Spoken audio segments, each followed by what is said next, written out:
Welcome. Let's see. I'm monitoring our audio today. Okay. I've been doing this for a bit, but apparently today is the day that I'm actually confirming that it's working. All right. Well, now that that's out of the way. Hi, welcome. It's April 1st, 2022. I'm Sonatina, and this is Linguistics You Can Use. Welcome to Crafting Sound Meaning, where we look at language and how language makes up our reality. It's a fun thing. We do. We look at words and then we say, what does this word mean to me, to us, to you, to everyone? And it's probably going to be something different. That's almost something I can promise you because, yeah, words mean different things to different people. Today, what are we looking at? We're looking at foolish. Foolish. Why are we looking at foolish today? Well, I did mention the date at the beginning, the top of the show, as I do every week, April 1st, otherwise known amongst some cultures, mine in particular, April Fool's Day. And, this is one of those days that waxes and wanes in popularity. There's always been some sort of celebration, release of the norm of society. And in our culture, we've decided to name that April Fool's Day. So I thought, why not look at this word? Foolish. What is foolish? So let us adjourn to the next screen, and I will see you in a moment.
Welcome back.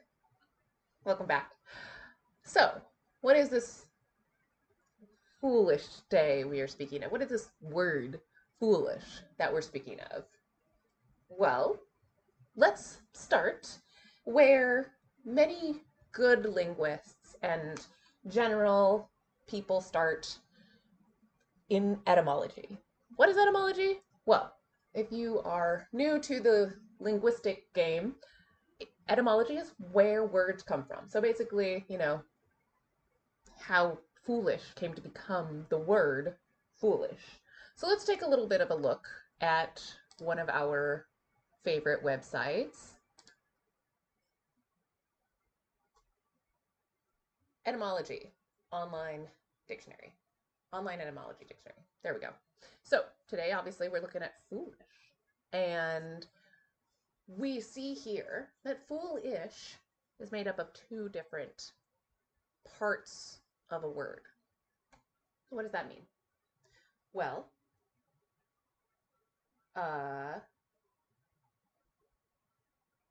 in English and many other languages, we construct words from different parts.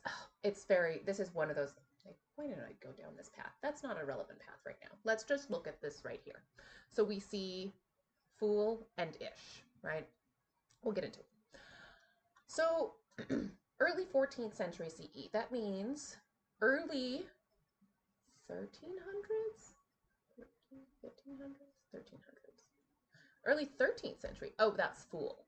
So as we see here, the fool came from 1200, which means that, yes, 14th century is 1300s. And so folly came, and all of these things came after. So where does fool come into this? Well, we have an entry here, Lincoln to foolish. Let's just go to fool. All right, so we have here our fool, early 13th century. Silly, stupid, or ignorant person. Well, those are a lot of different words. Those are three very different concepts, even if you stop to think about it for a second. Like, I know that we right now often do jumble those three words together, but if you think about silly, right, what do you feel when you think of the word silly? Fun, happy, joy, kind of like generally good. Stupid, not so good, right? Stupid entails and implies that there's a deficiency of intellect or some sort. The opposite of happy and joyful, okay? So then we have ignorant. Ignorant, more similar to stupid than silly, but still not quite. So, and this is again where we come into definitions and what do words mean?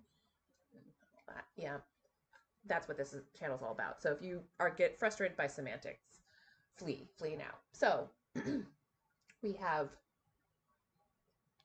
the ignorant versus stupid.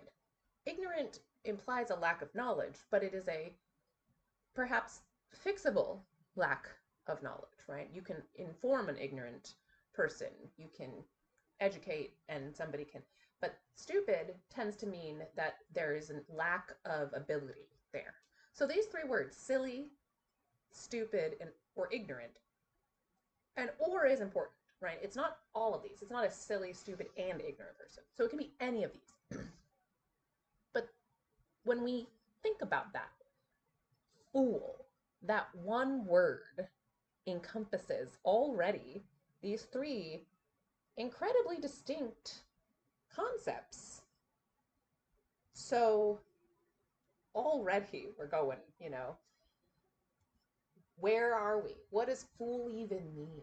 Well, let's keep going, right? So it's from Old French, fool, madman, insane person, idiot, rogue, jester. Also, blacksmith's bellows. Also, an adjective meaning mad, insane. Fou, from 12th century modern French. Oh, and here we go. We're back into Latin. Okay, so this is where it comes. This is one of those things where all of our, fabulous European languages all tend to, we're back in medieval Latin. So, phallus, adjective, foolish, from Latin, phallus, bellows, leather bag. This is new to me. From the PIE root, bleh, to blow, swell. Oh wow. So this is just amazing, right? So this really funny, this just shows you, right? This is why etymology can inform so much of our view of language, because from the ancient word, oh, and if you don't know what PIE is, Proto-Indo-European root, the little star here means that we don't know what the sound is that is there, because the words that diverge from it are so different, and you can't go back too far to figure out by sound where words or what other words sounded like in the past. So there's too much variation in how language shifts throughout time. So, but this tends to be what linguists think the sound, what the word sounded like that eventually became in English, fool. That's fun. That's fun. I like that. So, um, so yes, and the next paragraph does explain this. We see sense of windbag, empty-headed person, right? So blows. Well, Sanskrit has vatula, insane, literally windy, inflated with wind. And some suggest Latin phallus, puffed cheeks of a buffoon. A secondary sense from plural of phallus. One makes the idiot sense original, the other the jester sense. So, as we see, right, this is what we're saying there. This is the etymology talking about this. The sense of a word, right? We have one sense, the fool is an idiot, and another sense, the fool is a jester. Silly. So, and here is very interesting, right? Words have a different impact through history. So, while in, it says here in Middle English, it meant, even sinister, sinner, rascal, imperious person. Now, it doesn't tend to mean something that severe. So, language changes. And that was the noun, right? That's describing like a person that embodies these characteristics. And then we have the verb, which is the act of fool, to be foolish, act the fool. Fool is also an adjective, right? Uh, and in modern use, considered colloquial. Uh, and that's what exactly, right? So different regions even remain or maintain different definitions, different senses of a word, whereas the general population might shift away from that sense and develop a completely new sense of a word. Oh, and here's more explanation about the Proto-European, but then we're not going to really go into that right now because I wanted to quickly go into the ish that I mentioned earlier. So we have here the adjectival form, word forming element. And basically, right, this is why I wanted to go into this, because the way that we create different senses of a word in a language also has an impact on how we use those words. Right? Not every language can potentially make a noun into a verb. Maybe they can. That's not my area of linguistics research, so I can't think of that right now. But there are different ways that different languages form words, sentences, phrases, and all of that.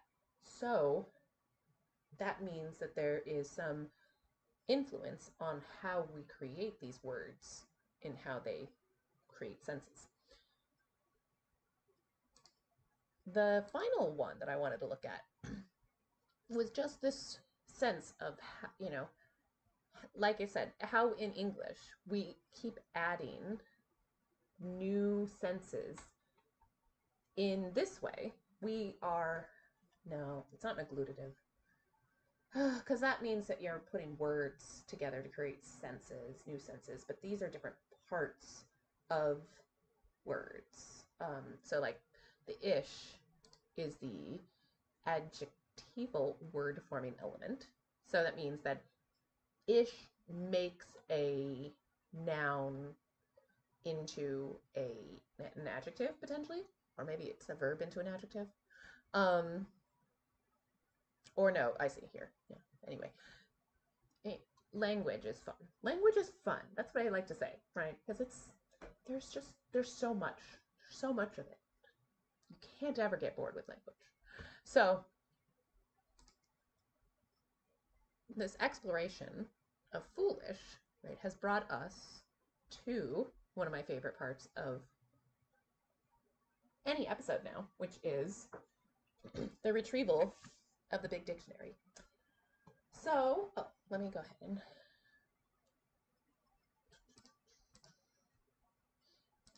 see. I'm like learning how to do all these background things so I can show off the big dictionary. Okay, so let's talk. What did foolish mean in the 90s?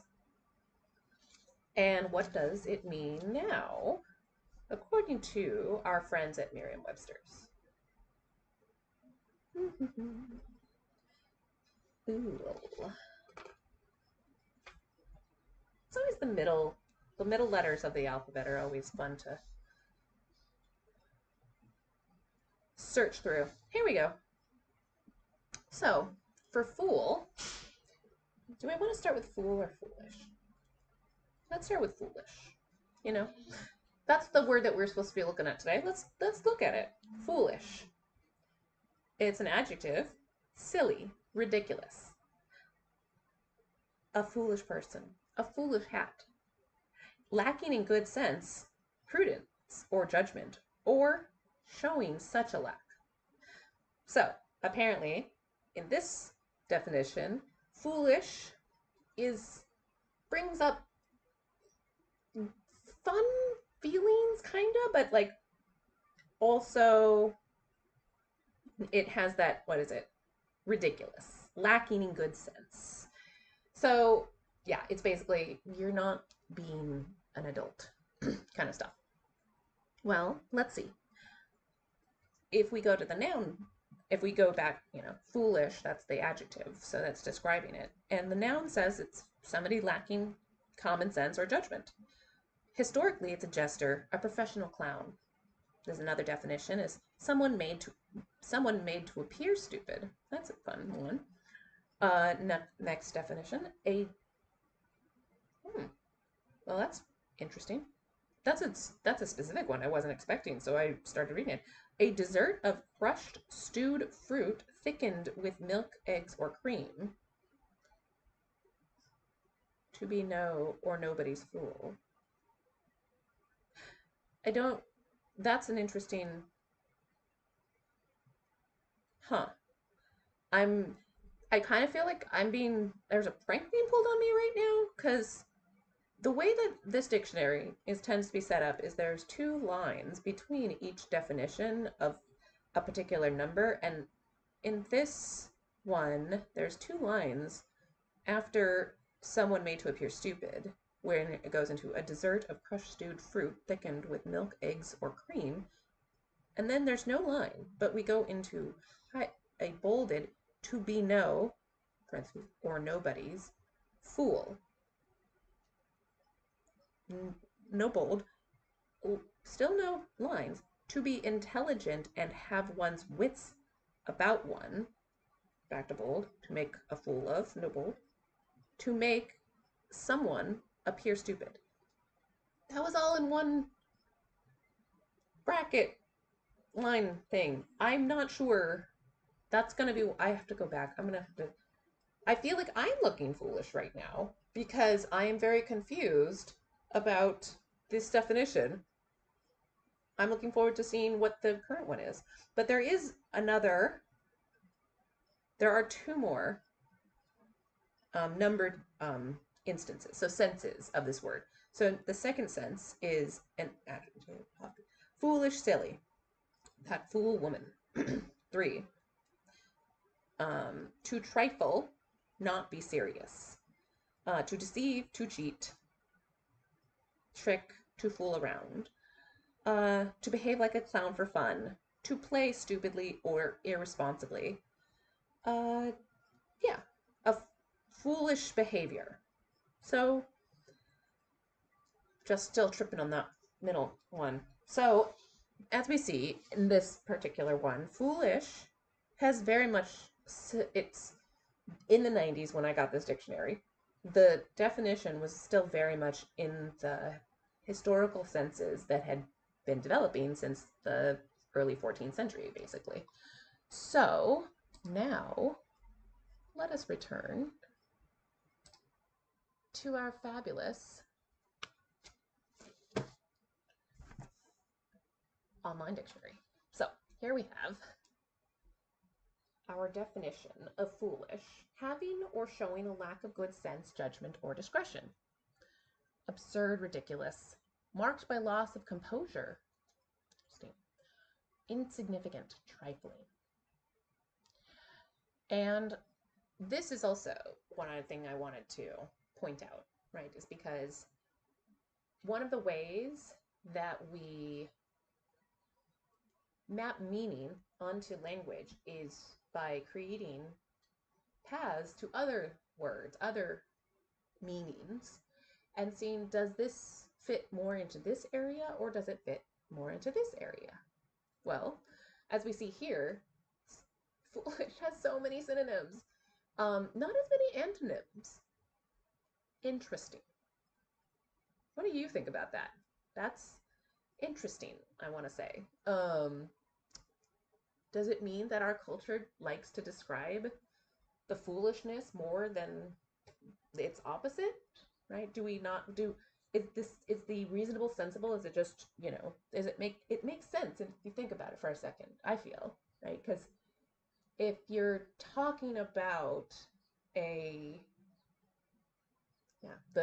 prudent, judicious kind of sense of a word, that's gonna have less flourishes than something like foolish, which is going to be a lot more flexible. To be a fool is to be whatever is needed at the time. Interesting. All right. So, Merriam-Webster is a helpful website in that it gives you these, how do some of the different synonyms relate to these words?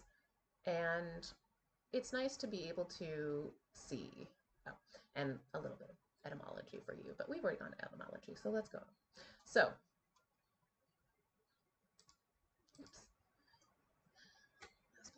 all right. You may have noticed to my left here, I've displayed a collection of my tarot cards that is related very much to our subject of the day. Here. This is the one that I tend to use and am the most familiar with. So, why on earth would tarot cards be relevant? Well, you may think it's because they're foolish. Only fools believe that we, can learn things from some pictures on a card. And some people who know the tarot may already feel that they understand that I am going to talk about our lovely character of the Fool as so the Fool is an intriguing figure, and I'm gonna go ahead and put that up one more time. I was gonna take a picture of this right before, and then I didn't, because sometimes it is hard to prepare everything that you want to prepare. As we go into this final segment on our word of the day, foolish, I want to bring in more of our silly side, right? So the Fool, and as I look here on this card, And if you're curious, this particular card comes from the Nigel Jackson deck. And we see here a person who's just wandering. He's just walking around. There's lots of good feelings on it, right? And if you're not really paying close attention, much like the person on the card, you might not notice that the person seems to be walking off a cliff.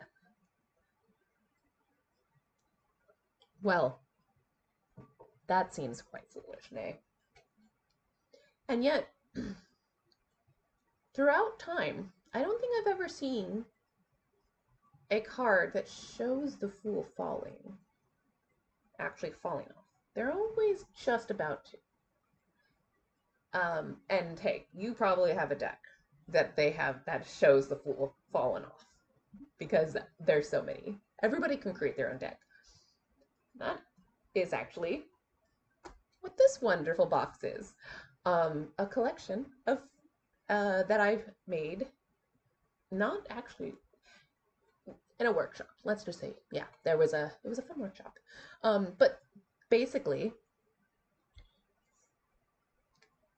the image, the sense that this particular card is giving to us, giving to me as I read it, it is showing a person who is engaged in the moment. And in this moment, they are admiring the world around them. The world around them looks pleasant, though it contains warnings and dangers if you focus. And there's nothing to say that in the next moment, the fool isn't going to look down and notice that their foot is on air and step back after admiring a wonderful butterfly floating by them. And so what does this card say? What does the fool mean to you in this way? Oh, my audio bit rate. Oh, I hope you can hear me.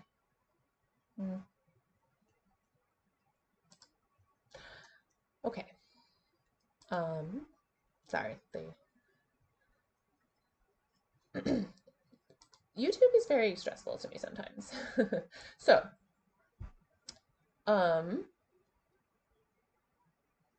yes, the fool. That's really the conclusion I was coming to. I feel like YouTube makes me look like a fool oh so every week, and it's good to have this moment of humility on a regular basis. Living in the moment is not about being oblivious, right? Which is what many people think of the fool. It is more, I think, about being very focused on the now, with an awareness that at any moment, you're probably going to have to look around, make sure you're okay. I think we can bring those two together, right?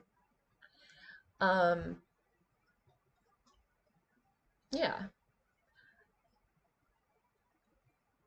The fool being foolish,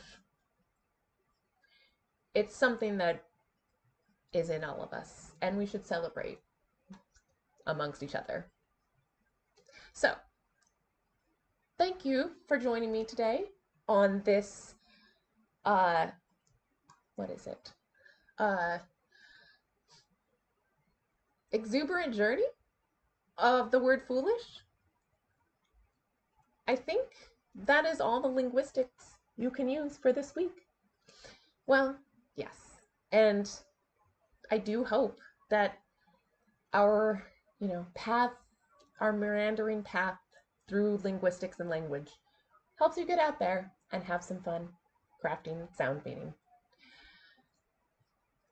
And remember, I invite you to message me if there's a particular area of language you're interested in exploring, or do you want to submit some comments about one of the previous things? Do you want us to re-examine something because you think that I did not take the best path on the linguistic journey? Let me know, right?